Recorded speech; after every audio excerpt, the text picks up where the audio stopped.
ፋብሪካዎች ያለ መቆራረጥ ባላቸው አቅም ምርት እንዲያመርቱ የማይቆራረጥ በቂ የኃይል አቅርቦት ያስፈልጋቸዋል። የአቢጃታ ሻላ ሶዳ አሽ አክሲዮን ማህበር ከአቢጃታ ሐይቅ የሶዳ አሽ ምርትን የሚያመርት ፋብሪካ በአካባቢው ገንብቶ በምርት ላይ የሚገኝ ሲሆን ፋብሪካው የኃይል አቅርቦት የሚያገኝበት የኤሌክትሪክ መስመር ተሸካሚ ምሰሶዎች በሐይቁ ተውጠው በመውደቃቸው አገልግሎቱን ለማቋረጥ ተገዶ ነበር። ካሉት ዳውን ታይሞቹም ደግሞ የጊዜ ብክነቶችም ውስጥም ደግሞ አንዱ መብራት መቆራረጥ ነው። ይሁንና ከዚህ በፊት የነበረው መብራት መቆራረጥ በተለያየ በጥቃቅን እንትን ሲፈጠር በአቅራቢያችን በቡልቡላ ከተማ ከሚገኙ መብራት ኃይል ዲስትሪክት ሰራተኞች ጋር በመነጋገር ችግሮቹን እየፈታን የመጣንበት እንትን አለ።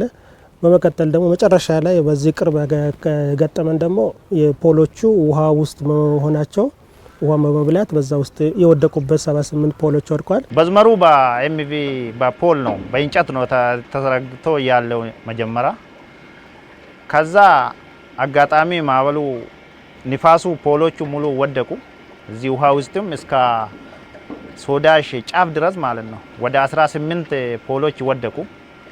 ከዛ ውስጥ 7 ፖሎች ይሄ ውሃ ውስጥ ነው ያሉት ሙሉ በሙሉ ነው ወደቁት። በኢትዮጵያ የሶዳ አሽ አቅርቦት እጥረትን ለመቅረፍ በእጅጉ አጋዥ የሆነው ይህ ፋብሪካ በዚህ ችግር ምክንያት ከአንድ ወር በላይ ምርት ማምረት ቢያቆምም በአፋጣኝ ወደ ምርት እንዲመለስ ግን ያልታሰበውን ማሰብ ያልተሞከረውን መሞከር ግድ ይላቸው ነበር። ይሄ መብራት ፖሎቹ በምን መልኩ ይሁን ወደ ብረት ይቀየር ብለን ዲዛይን ወጣ።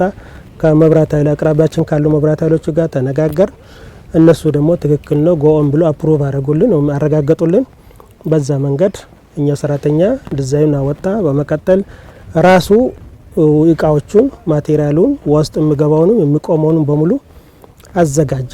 ከዛ በኋላ ከመብራት ሰራተኞች ጋር በመሆን ፖሉ ከቆመ በኋላ ላይኑን ዝርጋታውን እሱ ከነሱ ጋር በመተባበር ከዛም በኋላኛ ነፍስ ዘራን ወደ ትክክለኛ ወደ ማምረት ፕሮዳክሽን ሂደታችን ተመልሰን የገባንበት ሁኔታ አለ ማለት ነው። ይሄንን ፋብሪካ ስራ እንዳይቆም ብለን ሙሉ ሰራተኛ ጋር ተወያይተን ወደ አዳማም ሪፖርት ሳናደርግ እኛ እዚህ ሆነን እንደ ባለሙያም እንደ ቴክኒኩም ይሄ ስራ እንዴት ነው ብለን ተወያይተን ይሰራል ተብለን ወደ ስራ ገባን። ይሄ ስራ 10 ቀን ውስጥ ነው በእኛ በኩል ያለቀው። ይህ ከዚህ ቀደም በኢትዮጵያ ተሞክሮ የማያውቅን ስራ ፋብሪካውና በኢትዮጵያ ኤሌክትሪክ አገልግሎት የአዳማ ሪጅን የቡልቡላ አገልግሎት መስጫ ማዕከል በራሳቸው አቅም የብረት ምሰሶዎችን በሐይቁ ውስጥ በመትከል ፋብሪካው ዳግም የኤሌክትሪክ ኃይል እንዲያገኝ ማድረግ ችለዋል። ሁኔታው በጣም ከባድ ነበረ፣ በጣም ፈታኝም ነበረ። እዛ ውስጥ አልታሰበም፣ ማንም የሚገምቱ አልነበረም።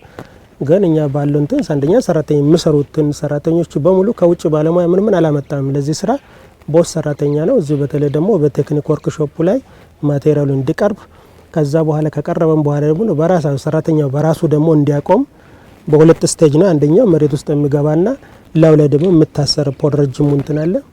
በዛ መንገድ እንትን አድርገን የተሰራበት ሁኔታ አለ ማለት ነው። ወደ መሬት ውስጥ የገባ 150 ሜትር ሌላ ማለት ነው እንደዚህ ብረት ሹል ሆኖ እሷን በኋላ በፎቶ ታዩት ይችላልላችሁ።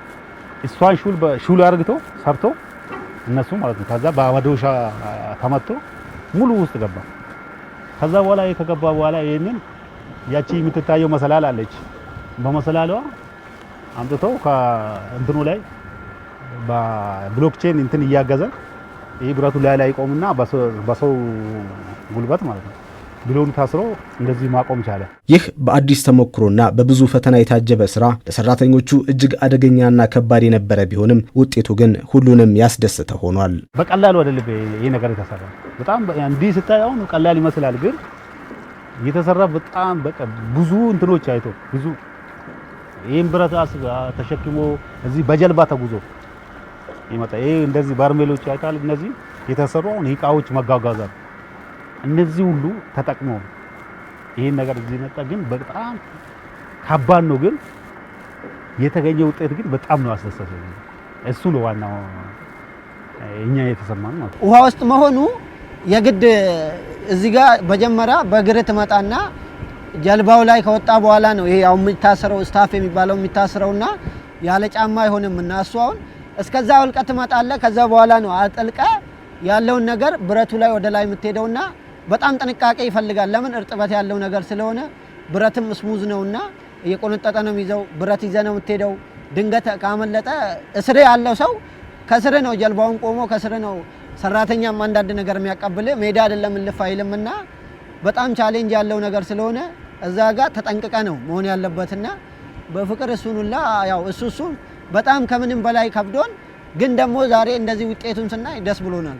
አሁን ላይ የተገኘው ልምድም በመስመሩ ላይ የሚያጋጥሙ አነስተኛ ብልሽቶችን በቀላሉና በአጭር ጊዜ መጠገን እንዲቻል ልምድ የተገኘበት ሲሆን በአጠቃላይ ስራው የአይቻልምን መንፈስ ያስቀረና ጥረት ካለ ሁሉንም ነገር መስራትና ማሳካት እንደሚቻል ትምህርት የተወሰደበትም ሆኗል።